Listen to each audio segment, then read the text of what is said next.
The bold and the beautiful spoilers. Dylan's accident questioned. 3 reasons Luna's death wasn't a mistake.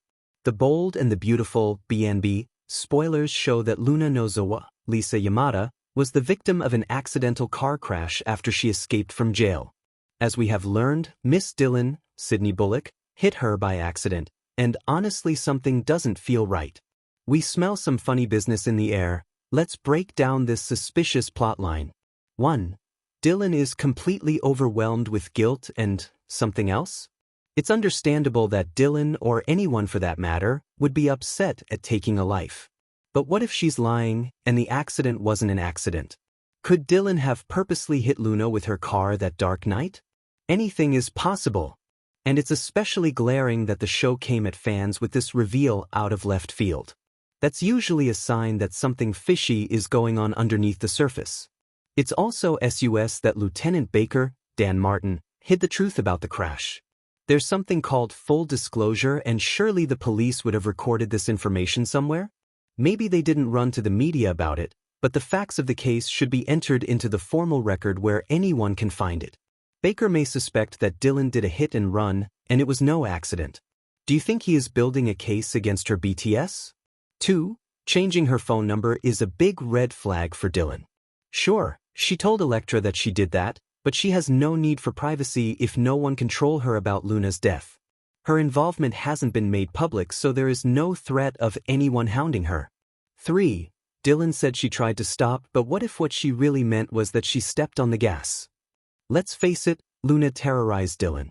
Even if we give Dylan the benefit of the doubt and assume she was terrified at the sight of Luna running at her, she still may have unconsciously wanted to hit her. Secondly, it's entirely possible that she did hit her on purpose, knowing full well what she was doing after all that Luna put her through.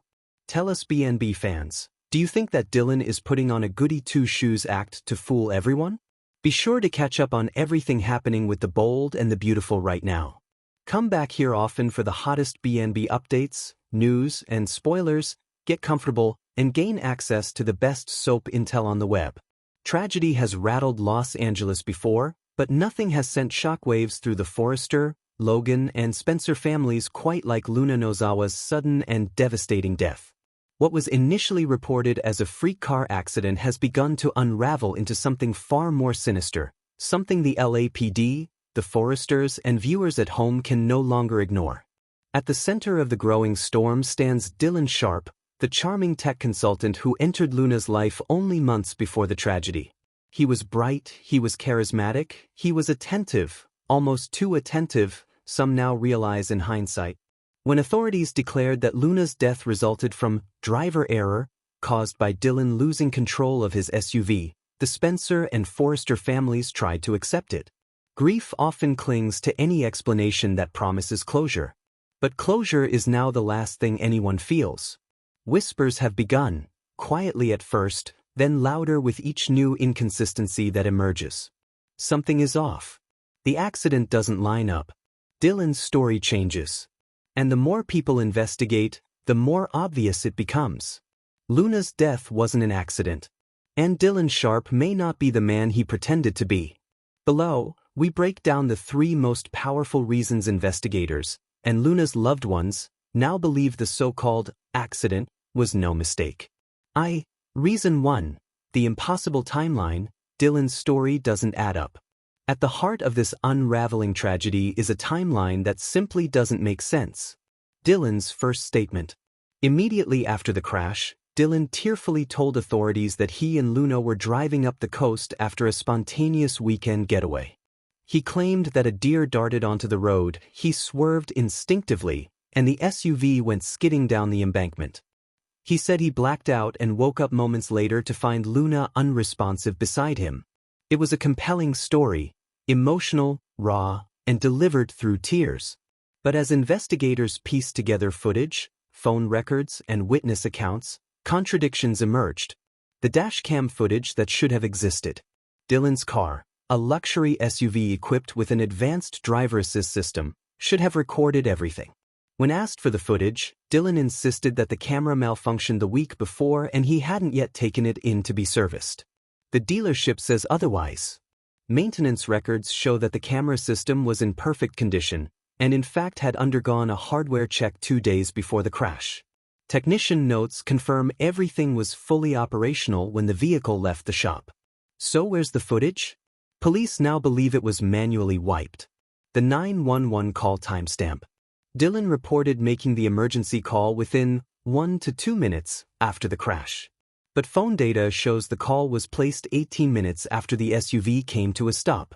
18 minutes is a lifetime when someone's life is on the line, especially someone you claim to love. What was Dylan doing during those missing minutes?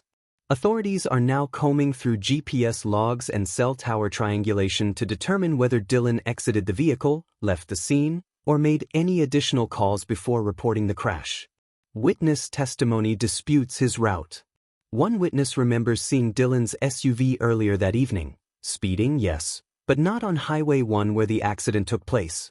Instead, it was spotted near Mulholland Drive, roughly 30 miles away from the location Dylan insisted they were traveling. Was he lying about where they were? What? Everything about the timeline screams manipulation. And for Luna's loved ones, this discovery was the first crack in the facade. A crack that grew rapidly into a chasm. 2. Reason 2. Motive emerging. Dylan's obsession with Luna was darker than anyone knew. While Dylan had always seemed devoted, borderline doting, toward Luna, several people close to her now reveal a disturbing pattern they chalked up to new relationship intensity. But looking back, the signs were there, subtle yet sinister. He inserted himself everywhere. At Forrester Creations, Luna's colleagues recalled Dylan's constant presence, showing up with coffee, dropping off lunch, waiting hours for her fittings to end. At first, his attentiveness seemed sweet. Luna even joked that he was her shadow. Unfortunately, that joke now hits with chilling clarity. He was her shadow. Watching. Controlling. The disappearing messages. Luna confided to RJ that texts from her phone occasionally went missing. Chats she swore she remembered writing but could no longer find. She shrugged it off, thinking it was a glitch.